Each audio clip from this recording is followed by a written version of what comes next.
Vous écoutez Samedi de lire avec l'auteur invité d'Amélie Boivin-Enfield. Je suis toujours en compagnie de mon auteur invité de cette semaine, Stéphane Dompierre. Et Stéphane, je veux qu'on continue de parler de Tromper Martine. Le titre?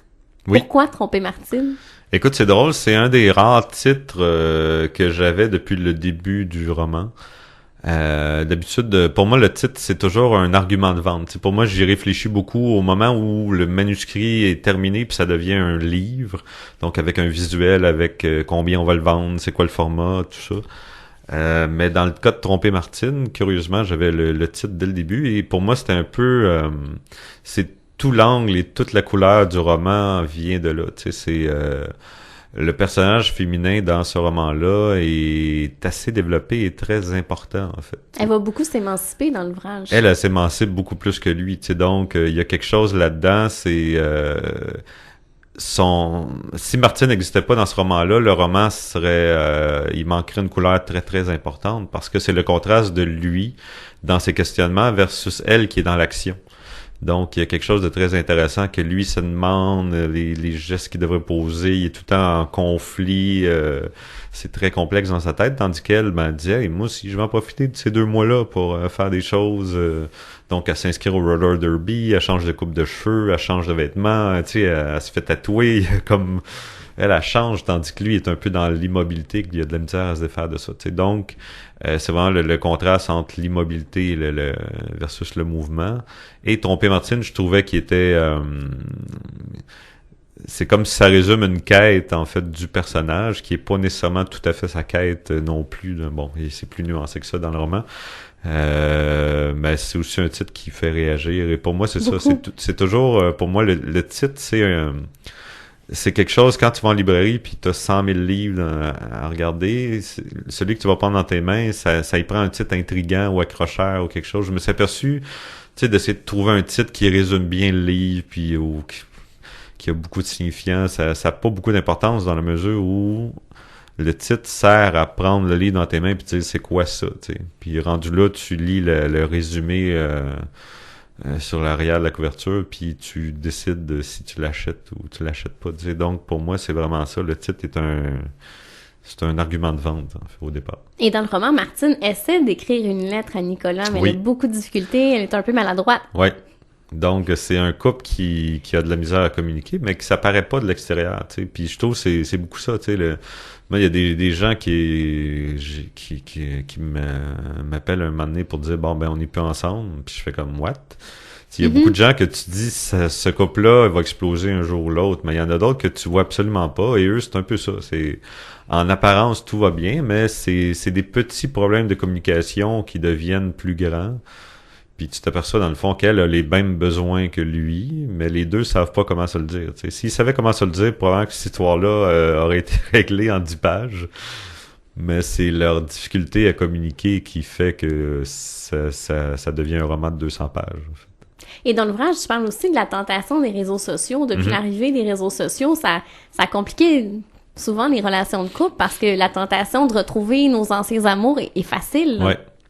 Ben, c'est que ça amène des nouvelles façons de tromper ou est-ce qu'on est dans la tromperie en ce moment ou on l'est pas? C'est quoi les limites? Il y a quelque chose que même, tu sais, si t'es dans un couple, au début, tu établis des limites puis tu dis, ben ça, non, ça, oui, mais quand t'étais pas à l'ère des médias, des réseaux sociaux, t'en as pas parlé de ça, tu sais. Donc, est-ce que c'est sain et normal de retrouver son ex, de communiquer avec, d'aller regarder ses photos de Cuba 2010, tu sais, comme ça engendre des nouvelles problématiques qui peuvent être complexes dans un couple, tu sais. Donc, si ça n'a pas été défini, c'est peut-être à définir aussi de qu'est-ce qui est normal et qu'est-ce qui l'est pas. Là. Et une scène que je trouve intéressante aussi, c'est quand Nicolas est chez Alex et qu'il voit les voisines lesbiennes de Alex faire des choses, en fait, là.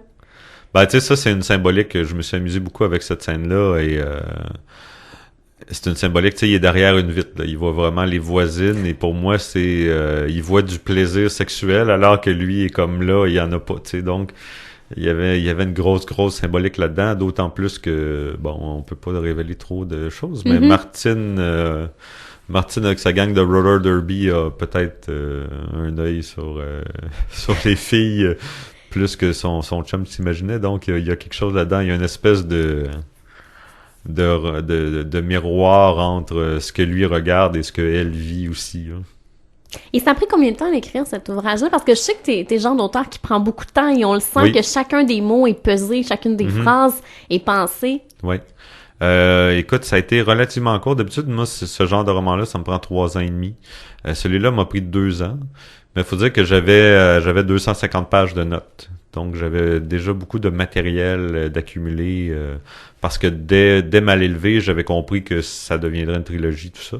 Donc, à partir de 2007, j'ai vraiment pris des notes qui pouvaient éventuellement me servir pour ce roman-là, même si il y a pas grand-chose qui m'a servi au final là-dedans. Mais ça m'a quand même guidé. Je savais un peu où je m'en allais aussi. Donc, je m'aperçois que plus je fais des plans solides, plus le travail va vite. Et pour moi, je m'aperçois aussi qu'il y a une vitesse importante dans la mesure où après 3 ans et demi, j'étais un peu écœuré.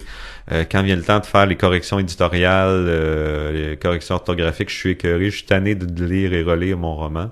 2 ans, pour moi, c'est magique. Pour moi, j'ai fait tout le travail avec un certain plaisir parce que j'avais encore de l'énergie pour lire et relire mon roman. Fait que je trouve que, je me souviens, Stigmate et Barbecue m'avait pris 5 ans. Et la dernière année, je l'avais trouvé difficile parce que j'avais plein d'autres idées qui poussaient, là, qui voulaient sortir, puis que j'avais pas de temps à y consacrer. Donc, c'est ça aussi l'important, c'est de trouver une vitesse qui t'empêche pas de mener à bout tes prochains projets. T'sais. Parce que les nouvelles idées sont tout le temps plus intéressantes que les anciennes. Hein? Donc, si t'es coincé, ça peut arriver facilement que t'abandonnes un roman parce que t'en as un autre que tu trouves qui va être le meilleur. Hein? Et t'écris dans le silence ou ça te prend de la musique? Silence, en fait. Je suis pas...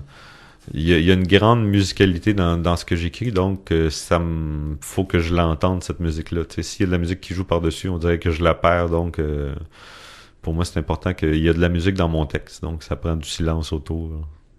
Et à l'hiver dernier, t'as collaboré au projet Nu. En fait, c'était l'instigateur de tout ça, où on avait 16 auteurs, dont toi, qui nous présentaient une nouvelle érotique. Oui. Et ça a connu un bon succès. Tout à fait. Ça s'est beaucoup vendu.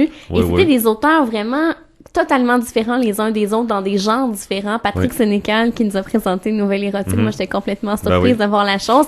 Des jeunes auteurs aussi qu'on ne connaissait pas, qu'on a découvert avec la nouvelle. Oui.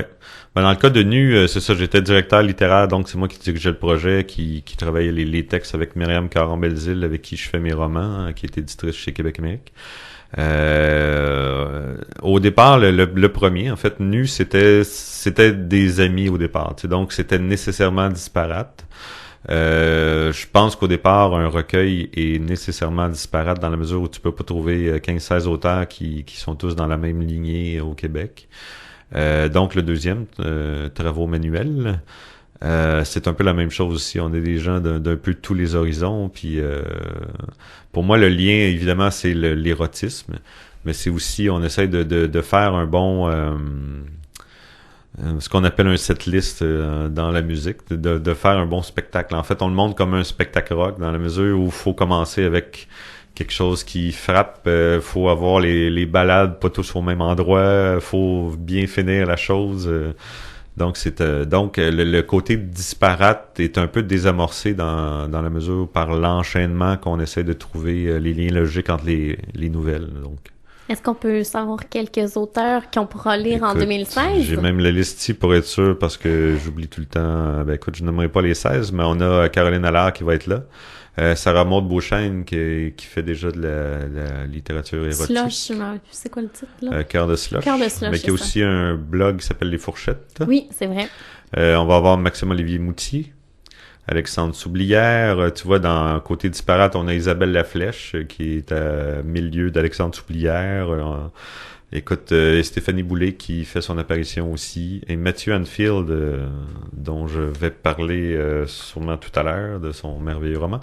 Et qui fait du théâtre beaucoup, donc on a des gens d'un peu tous les univers couverts là-dedans. On pourra lire ça quand, en 2016? Je crois que ça sort, j'ai pas la date exacte, mais c'est soit fin janvier, début février. Et on a appris il y a quelques semaines à peine que tu vas être à la tête, en fait, d'une nouvelle collection chez Québec Amérique qui va s'appeler La Shop, que tu vas diriger. Oui. Et on a appris cette semaine que, justement, Stéphanie Boulay, qu'on pourra lire dans le recueil Travaux manuels, va présenter un premier roman. Oui. Écoute, tout ça s'est enchaîné de façon merveilleuse. D'abord, Québec Amérique m'avait déjà offert de démarrer une collection, donc il me laissait carte blanche sur le nom, tout ça, aussi la posture de cette collection-là. Et je lui disais, je vais finir mon roman pour réfléchir à tout ça. Et de fil en aiguille, quand j'étais en train de faire le travaux manuels, en fait, il y a quelqu'un qui s'est désisté, donc il me manquait un texte. Et Stéphanie Boulay, qui avait entendu parler du projet par Michel-Olivier Gasse, en fait, qui est dans le recueil aussi, m'avait dit, écoute, ça me tenterait d'écrire chez vous, il est-tu trop tard, je suis dans le champ, tu sais. Puis je dis, écoute, si tu peux prendre un mois pour écrire, ce qui est pas beaucoup, on t'embarque là, parce que, tu sais, nous, on vient de perdre quelqu'un, donc ça serait merveilleux. Et finalement, elle a écrit une nouvelle, puis elle a dit, écoute, c'est le fun de travailler avec toi, toi, mettons, t'irais où avec un roman là, que je viens d'écrire, tu sais. Là, j'ai dit, écoute, moi, je suis en train de démarrer justement ma collection chez Québec Amérique. Donc, elle m'a envoyé son roman qu'elle avait déjà envoyé à d'autres personnes.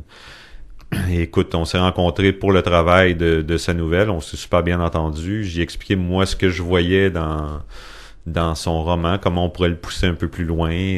Puis je pense qu'elle a beaucoup aimé l'approche que j'ai eue avec elle. Puis tu sais, pour moi, je trouve que la relation auteur-éditeur, c'est une relation de connivence et d'amitié au départ. Il faut que tu t'entendes bien avec l'éditeur. Donc, je pense que ça a été ça. Elle avait déjà rencontré d'autres personnes. Et je pense que ça prend un coup de cœur, tout simplement. Tu sais, autant, je me souviens de Tristan Malavoie-Racine qui était très étonné que Milena Babin ait signé avec lui parce que Milena est une très bonne amie à moi. Je pense qu'il était surpris que j'essayais pas de l'entraîner à tout prix chez Québec Amérique. Mais moi, j'y avais dit, tu sais, vous avez eu une belle affinité ensemble, puis pour moi c'est important, tu sais, cette relation-là d'auteur à éditeur. Comme auteur, j'ai besoin de la vivre et c'est ce que je veux faire vivre aussi aux auteurs qui viendront à la shop, tu sais. Puis je pense que je cherche autant des nouveaux manuscrits que des auteurs confirmés dans la mesure où je veux pas aller faire du maraudage puis arracher des gens des maisons d'édition, mais je pense que c'est pas parce que tu as écrit un premier roman chez un éditeur que tu as trouvé ton éditeur, tu sais. Puis je pense qu'il y a ça. Moi, je trouvais important que chaque auteur trouve son éditeur, puis parce que c'est une relation à long terme que tu développes à ce moment-là. C'est quelqu'un qui connaît, qui va savoir ton troisième roman. Est-ce que tu as vraiment donné ce que tu étais capable de donner à ce moment-là, ou est-ce que tu t'es menti? Est-ce que tu as écrit un livre sur le pilote automatique, tu sais? Donc, pour moi, c'est une relation très, très, très importante. Alors, on invite les jeunes auteurs qui voudraient te proposer des trucs à t'envoyer leur manuscrit. Bien sûr. Puis c'est orienté, c'est quand même... c'est un peu dur à expliquer parce que ce qu'on appelle... les Américains appellent ça du transgressive fiction.